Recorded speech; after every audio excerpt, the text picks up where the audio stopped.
व्यवस्था है उसको स्वीकार करता है। तो लालू जी के अगर आगे पीछे दो आदमी छाता लेकर चल रहा है तो इसमें आश्चर्य की कोई बात नहीं है। भूतपूर्व मुख्यमंत्री हैं, उनके पीछे एक क्या 10 लोग छाता लेकर चल सकते हैं। मैं कह रहा हूं कि बिहार में जिसका कोई वजूद नहीं है वो भी अपने आगे पीछे 2 छाता लेकर चलने वाले, 2 गन लेकर, बंदूक लेकर चलने वाले आदमी लेकर लोग चलते हैं। क्योंकि समाज में भी ऐसा हो गया है कि आपको लगता है कि ये नेता है तो इनके साथ 4-5 गो हथियार रख के, गोली बंदूक रख के आदमी चलना ही चाहिए। कोई मुखिया सरपंच आप जाकर मिलिए, सब यही कह रहा भैया हम पर सुरक्षा का बड़ा खतरा है।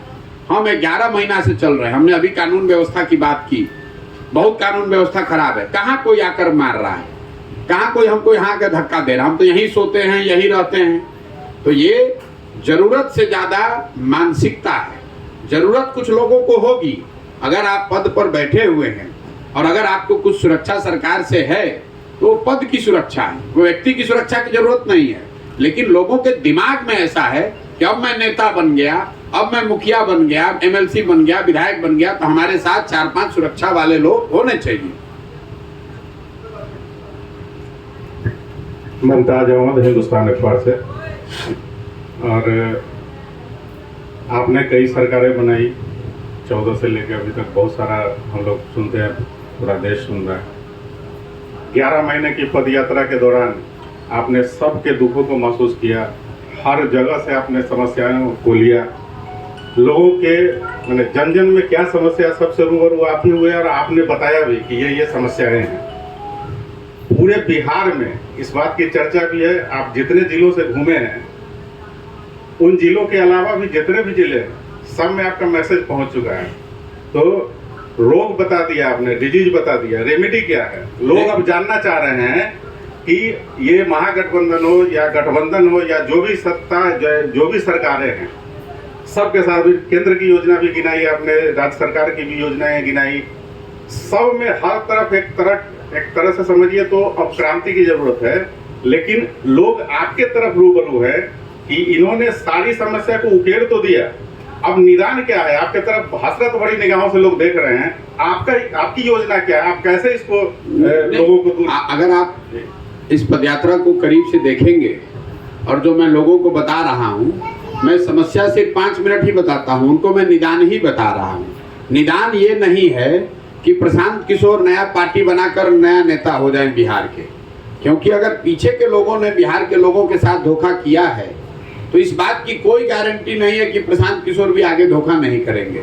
मैं समाज को गांव-गांव जाकर ये बता रहा हूँ कि आपकी स्थिति ये इसलिए है कि आपको सब बात की जानकारी है, क्योंकि आपको तो ये परेशानी में आप जी रहे हैं पिछले 50 साल से, तो आपको तो पता ही है। आपको अपने परेशानियों की समझ है, जानकारी है, आपको ये भी पता है कि ये सुधरेगा कैसे, लेकिन आप उस पर एक्ट नहीं करते हैं।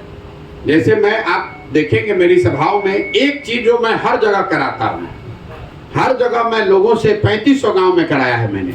हर सभा में मैं लोगों से ये पूछता हूँ कि बिहार में शिक्षा व्यवस्था सुधरना चाहिए कि नहीं, और करीब 90% लोग हाथ उठाकर ये बताते हैं, चाहे वो अनपढ़ हैं, पढ़े लिखे हैं, गरीब हैं, अगड़े हैं, पिछड़े हैं, हिंदू, मुसलमान, महिला, पुरुष, हर आदमी कहता है ना भैया बिहार में शिक्षा तो होना ही चाहिए। फिर मैं उनसे सवाल पूछता हूँ कि भाई आप अपने बच्चों के नाम पर एक बार बताइए कि आपने कभी जीवन में शिक्षा के लिए, पढ़ाई के लिए वोट किया है। तो मैं आपसे ये भी साझा करना चाहता हूँ कि आज तक 3500 गांव में एक आदमी भी नहीं जिसने हाथ उठाकर ये कहा हो कि हम पढ़ाई के लिए वोट देते हैं। तो मैं लोगों को यही बता रहा हूँ कि आपकी गरीबी दूर होने का 3 तरीके हैं। आपके बच्चों के लिए पढ़ाई हो, आपकी खेती से कमाई हो और आपके बच्चों के लिए रोजगार हो।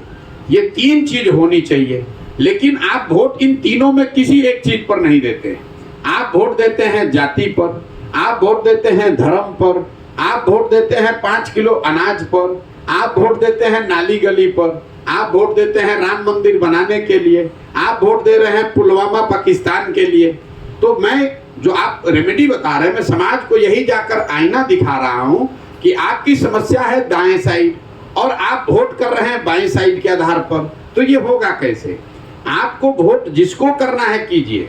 जिस दिन आप वोट शिक्षा पर, खेती से कमाई के लिए और रोजगार के लिए करने लगेंगे, वो अपने आप आपको सुधार होगा। तो मैं वोट मांग ही नहीं रहा हूं, मैं लोगों से सिर्फ ये कह रहा हूं, मैं इसको खत्म करूं, कि अभी तक आपने जाति के लिए वोट दिया, अभी तक आपने देश के लिए वोट दिया, अपने धर्म के लिए वोट दिया। एक बार इसका रेमेडी एक लाइन का यही है, एक बार आप अपने और अपने बच्चों के भविष्य के लिए वोट दीजिए। अपने बच्चों के पैर में चप्पल नहीं है, आपका बच्चा पढ़ नहीं रहा है और आप वोट दे रहे हैं कि पुलवामा हो गया, आप वोट दे रहे हैं कि मंदिर बन जाए, आप वोट दे रहे हैं कि लालू जी का लड़का आगे बढ़ जाए। सुन लीजिए इसको, लालू जी का लड़का, रेमेडी में जो कह रहा हूं आपको भी साझा कर रहा हूं, लालू जी का लड़का या किसी नेता का लड़का अगर वो 9वां 10वां नहीं पास है तो भी वो मुख्यमंत्री बन सकता है। लेकिन सामान्य परिवार के लड़के, अगर आपका बच्चा बीए कर लेगा, एमए कर लेगा, उसको भी चपरासी का नौकरी नहीं मिलेगा। तो आपको अपने बच्चे की चिंता है नहीं, कभी आपको प्रशांत किशोर की चिंता है, कभी आप मोदी का चिंता कर रहे हैं, कभी लालू और उनके बच्चे की चिंता कर रहे हैं, कभी रामविलास जी का चिंता कर रहे हैं, कभी उसके बच्चे की चिंता कर रहे हैं। तो रेमेडी इसका एक ही है, बिहार के लोग संकल्प लें कि भैया हमने सबके लिए वोट दे दिया, एक बार अपने बच्चों के लिए वोट दें, तभी सुधरेगा। और यही बात मैं करने की कोशिश कर रहा हूँ। बस मेरा सवाल है, देखिए यहाँ हम लोग के इलाके में एक कहावत है, बहुत मतलब गवाही अंदाज में, इधर का तो उधर कीच महाराज फंस गए पीछे बीच।